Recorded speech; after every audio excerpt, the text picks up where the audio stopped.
وإغلاق المساحات أمام لاعبي المنتخب اليمني. جول، نعم، الهدف الأول للمنتخب اليمني.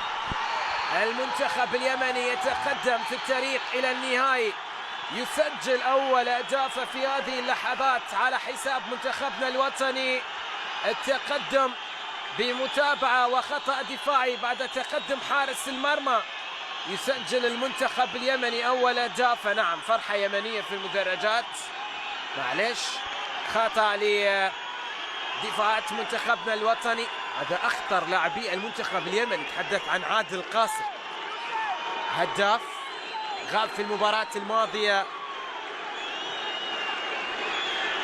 خطأ الدفاعي كبير، حارس المرمى أيضا،